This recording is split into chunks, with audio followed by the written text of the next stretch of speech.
반갑습니다. 이보다 조금 더 할 뿐입니다. 이번 영상에서는 구피 모멘트 선도의 중첩을 이용한 처짐 해석에 대해 알아보도록 하겠습니다. 저번 영상에서 우리는 다음과 같은 컨틸레버 빔의 EI분의 M 선도가 다음과 같이 그려진다는 것을 알았는데, 그런데 이번 영상에서 살펴보는 구피 모멘트 선도의 중첩이라고 하는 것은 우리가 구피 모멘트의 선도의 중첩을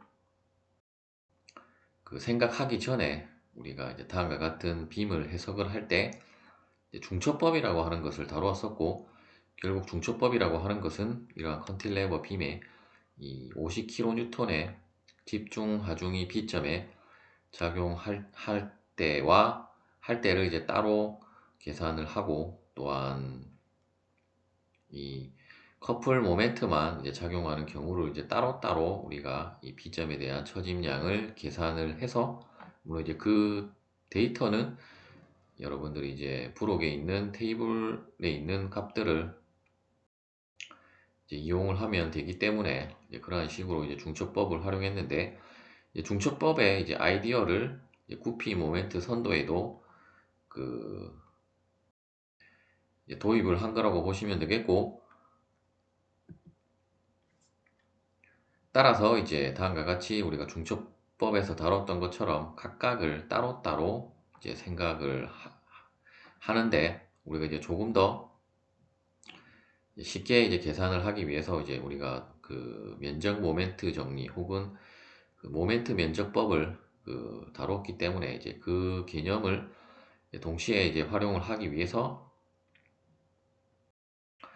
일단 커플 모멘트에 의한 구피 모멘트 선도는 다음과 같이 작성이 되게 될 것이고, 마찬가지로 집중하중 50kN에 의해서는 다음과 같은 모멘트 선도를 여러분들이 손쉽게 작성을 하실 수가 있을 것입니다. 따라서 결국 이 각각에 대한 EI분의 M 선도를 작성을 해서 각각에 대한 값들을 계산을 한 것에서 최종적으로 각각의 값을 더한 것이 우리가 저번 영상에서 살펴보았던 어떤 EI분의 M 선도를, 물론 뭐 이 경우는 뭐 한꺼번에 작성해도 그게 어려운 경우는 아니지만, 뭐 분포화중까지 여러 개가 동시에 동시에 빔에 작용하는 경우라고 하면 우리가 이러한 구피 모멘트 선도도 작성을 하는 것이 쉬운 일은 아니기 때문에 다음과 같은 아이디어로 우리가 계산을 하면 여러분들이 조금 더 손쉽게 어떤 위치에 대한 뭐 처짐각이라든지 처짐량을 계산을 하실 수가 있을 것입니다. 예제를 풀어보도록 하겠습니다. 다음과 같은 웹8부가 아니고 단순보의 분포 하중이 자세히 보시면 대칭적으로 작용을 하고 있기 때문에 여러분들이 실제로 구피 모멘트 선도를 작성하는 것도 크게 어려운 것은 아닐 것인데, 그런데 일단 이러한 간단한 경우를 통해서 우리가 앞에 소개해드렸던 그 개념을 활용을 해서 A점에서의 처짐각과 그리고 최대 처짐량을 한번 계산을 해보도록 하겠습니다. 먼저 대칭이기 때문에 우리가 이 반쪽만 작성을 해도 동일하기 때문에, 따라서 먼저 이 집중하중이 아니라 일단 뭐 반력은 여러분들이 구해야 될 것이고, 항상 단순보호 문제는 대부분의 경우는 반력이 필요하기 때문에 반력을 먼저 계산을 해보면 어차피 대칭이기 때문에 A점 반력과 B점 반력은 동일할 것이고, 전체 분포 하중에 의한 집중 하중으로 환산을 하면 2 오메가 A로 계산이 되게 될 것이고, 따라서 각각 서포트에 작용하는 반력은 오메가 A로 계산을 할 수 있을 것이고, 먼저 이 RA에 대한 구피 모멘트 선도만 우리가 작성을 해보면 다음과 같은 이제 부피 모멘트 선도가 작성이 되게 되고, 결국 이제 이 부분의 면적을 이제 우리가 활용을 해서 일단 처진각을 여러분들이 계산을 할 수 있을 것이고, 또한 마찬가지로 분포화중에 의한 것은 다음과 같이 이제 어떤 직각삼각형으로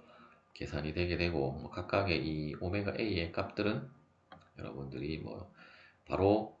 계산을 하기 어렵다라고 하면, 물론 이제 이 부분은 이제 전단력 선도부터 작성을 했기 때문에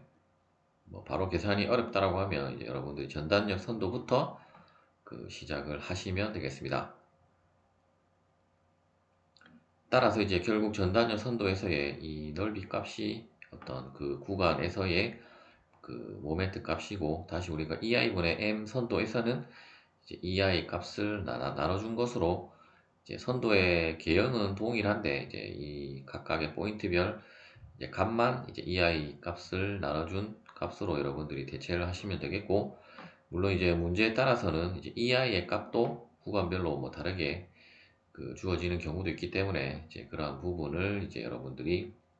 이제 주의를 해서 EI분의 M 선도를 이제 작성을 하시면 되겠습니다. 일단 이제 이 선도만 여러분들이 제대로 작성을 한다라고 하면, 나머지는 넓이를 구하고 이제 도심 거리만 구하면 결국 도심 이 넓이 곱하기 도심 거리가 우리가 어떤 처짐 양을 구하는 것과 같기 때문에, 일단 이제 이것만 여러분들이 제대로 작성을 하면 이제 거의 문제는 뭐 절반 이상을 이제 풀었다라고 보시면 되겠고, 먼저 이제 A1의 면적은 이제 삼각형이기 때문에 뭐 삼각형의 넓이는 여러분들이 쉽게 구할 수 있을 것이고, 문제는 이제 우리가 이제 전단력에서 그 직선은 이제 1차 직선은 이제 2차 곡선으로 이제 모멘트에서는 작성이 되게 되는데, 특히 이제 이렇게 2차 곡선으로 한 변이 이루어진 이러한 도형을 우리가 이제 스팬드럴이라고 하게 되는데, 스팬드럴에 대한 것은 실제로 여러분들이 뭐 도심이나 넓이에 대한 것은 뭐 물론 여러분들이 뭐 평소 때는 이제 적분을 통해서 한번 유도를 해보시는 것도 좋겠지만, 다음과 같이 이제 테이블로 다 정리가 되어 있기 때문에 뭐 굳이 그뭐 계산을 빨리빨리 하고자 한다라고 하면 이제 뭐 일일이 여러분들이 할 때마다 유도를 하는 것은 번거롭기 때문에, 물론 뭐 트라이앵글까지는 여러분들이 당연히 알고 있다라고 보고, 뭐 이제 2차부터는 이제 우리가 파라볼릭 스팬드럴이라고 하게 되는데, 이제 우리가 문제에서 사용한 이 도형은 이제 파라볼릭 스팬드럴이고, 이제 이 곡선이 이제 2차식으로 되어 있기 때문에 그 이제 넓이는 3분의 BH이고, 이제 이 도심까지의 거리 C는 4분의 B이므로 이제 그 값을 여러분들이 이제 활용을 하시면 되고, 또한 이제 일반식을 여러분들이 암기를 해두시면, 물론 이제 뭐 2차만 나오는 것이 아니라 뭐 3차, 4차까지도 나올 수 있기 때문에, 물론 뭐 이러한 문제에서는 뭐 많아봤자 이제 뭐 3차까지만 나오겠지만, 뭐 경우에 따라서는 뭐 4차, 5차도 나올 수 있다라고 보면 여러분은 이제 이 일반 형태를 이제 암기를 하시면 되겠고, 따라서 이제 y의 어떤 차수가 n차라고 하면 그 넓이는 이제 n분의 1 플러스 이제 이 길이를 b라고 하고 h라고 하면 이제 bh로 계산을 하면 되고, 도심까지의 거리는 그 n 플러스 2분의 b이므로 이제 여러분들이 이제 실제로 검증을 해보면 렉탱글은 0차이기 때문에 n에 0을 대입을 하면 bh 2분의 b가 나오게 되고, 마찬가지로 이제 삼각형부터는 이제 이 1차이기 때문에 따라서 1이 들어가면 2분의 bh 3분의 b가 되게 되고, 동일한 방법으로 해보시면 나머지 이제 스팬드럴에 대한 것도 이제 여러분들이 충분히 계산을 하실 수가 있을 것입니다. 따라서 이제 우리가 도심 뭐 이쪽은 삼각형은 뭐 여러분들이 당연히 알고 있다고 보고, 스팬드럴에 대한 것은 넓이는 이제 3분의 bh이고, 그리고 이제 도심까지의 거리가 이제 4분의 b였기 때문에 이제 여기 시점에서부터 이제 도심까지의 거리가 4분의 A로 계산이 되게 될 것이고, 따라서 이제 A2는 이제 그 지금 X축 그 밑에 있기 때문에 이제 마이너스 3분의 1A의 이제 그 넓이가 아니고 이제 이 값이 들어가면 되고, 아니면 그냥 3분의 1A의 마이너스 이제 이 값으로 여러분들이 계산을 하시면 되겠고, 어쨌든 A2는 마이너스 6EI분의 그 오메가 A의 세제곱으로 나오기 때문에 결국 이제 A에서 바라본 C의 처짐각 혹은 이제 A점에서의 그 처짐각은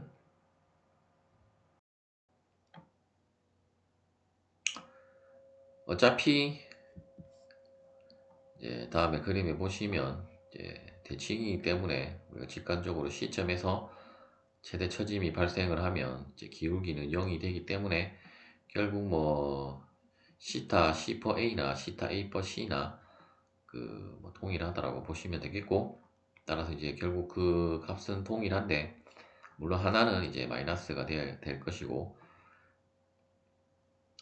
따라서 이제 결국 시타 C per A라고 하는 것은 시타 C 마이너스 시타 A이므로, 따라서 이제 그 시타 A는 우리가 이제 구하고자 하는 시타 A는 이제 마이너스 그 시타 C per A이므로 이제 이 값을 더한 값에다가 이제 마이너스를 대입을 하면 이제 계산되어진 값이고, 또한 우리가 전체 길이가 이제 L이라고 했기 때문에 결국 A는 4분의 1 L이므로 이제 이 값을 우리가 그 대입을 해서 이제 계산을 해보면 시타 A는 마이너스 384 EI분의 11 오메가 L 세제곱이 되겠습니다. 그리고 이제 그 이제 최대 처짐을 구할 때는 우리가 조금 더 그 주의를 요하는데, 물론 여러분들이 실제 그 구피 모멘트 선도를 작성을 하면 그 어차피 우리가 최대 처짐은 C점에서 나타나기 때문에 결국 이제 TA per C가 아니라 TC per A로 해서 계산을 그 면적 모멘트 정리를 활용을 해서 계산을 하시면 되는데, 그런데 이제 우리가 중첩을 이용해서 각각을 따로따로 이제 분리를 했기 때문에 물론 이제 동일하게는 나오는데, 어떻게 보면 이제 이 문제 같은 경우는 약간 여러분들이 이제 생각을 조금 해야 되는 문제이고, 실제 어떤 오류인지 아닌지는 우리가 다른 방법으로 이제 검증을 한번 해봐야 되겠지만, 실제로 이제 A점은 이동하는 것이 아니라 C가 처지는 것이기 때문에 원래 엄밀하게는 최대 처짐은 C에서 발생을 하기 때문에 T C per A로 우리가 계산을 해야 되고, 결국 A점에서의 처짐량은 0이기 때문에 결국 T A per C나 그 T C per A나 결국 T A가 0이 되게 됨에 의해서 결국 부호의 차이이지 절대값의 그 값은 동일한데, 그런데 우리가 이제 이 도형으로 여러분들이 이제 우리가 모멘트 면적법을 사용을 해서 실제 계산을 해보면 TA per C와 TC per A의 값은 다르게 나온다는 것을 이제 여러분들이 한번 계산해 보시면 아시겠지만 다르게 나온다는 것을 알 수 있고, 따라서 이제 제 생각에는 뭐 엄밀하게 하려고 하면 C점에서 그 도심 거리를 활용한 그 값이 들어가는 것이 더 맞다라고 생각을 하는데, 일단 이제 그 부분은 이제 다른 방법으로 우리가 한번 검증을 해봐야 될 것이고, 일단 이 문제에서는 어차피 우리가 수학적으로 TA per C나 그 TC per A나 이제 부호의 차이이지 그 절대값의 크기는 같기 때문에 그냥 이 책의 저자는 그냥 이제 A per C로 계산을 했는데, 이제 그렇게 계산을 하면 어차피 A1이나 뭐 도심거리는 여러분들이 다 보이기 때문에 이제 그렇게 계산해 보면 8 EI분의 19 오메가 A의 4제곱이 되게 되고, 만일에 이제 TC per A로 계산을 해보면 8분의 19가 나오는 것이 아니라 24분의 그 31 EI 즉 이제 24 EI분의 31 오메가 A의 4제곱이 나오기 때문에 결국 이제 이 값보다 더 작은 값으로 이제 나오게 되는데, 실제로 어떤 값이 맞는지는 이제 다른 방법으로 이제 검증을 해봐야 알겠지만, 일단 우리가 수학적으로는 이제 맞는데, 그 우리가 도형의 이제 그 면적 모멘트법으로는 값이 다르게 나오기 때문에 이제 이 부분은 여러분들이 이제 주의를 요하는 경우라고 보시면 되겠고, 일단 이제 그 문제에서는 뭐 A의 처짐 각각 이제 최대 처짐량을 뭐 구하라고 문제는 되어 있었지만, A에서의 최대 처짐량인지 전체 빔에서의 최대 처짐량인지는 이제 우리가 한번 살펴봐야 될 것이고, 엄밀하게는 A는 서포트 부분이기 때문에 처짐이라는 것이 발생을 할 수 없기 때문에, 제 생각에는 이 문제는 이제 이렇게 계산한 것은 잘못 계산을 한 것 같고, 따라서 우리가 이제 원래 원칙 그대로 이제 T10 per A로 이제 여러분들이 계산한 값이 이제 조금 더 정확한 값이라고 보시면 되겠습니다. 일단 우리가 이제 이러한 중첩을 활용을 하면 조금 더 편리하게 계산을 할 수 있지만, 다음과 같은 오류가 이제 있을 수도 있기 때문에 여러분들이 이제 조금 그 주의를 그 요하는 부분이라고 보시면 되겠고, 실제 어떤 값이 맞는지는 여러분들이 한번 검증을 해 보시기 바랍니다. 시청해 주셔서 감사합니다.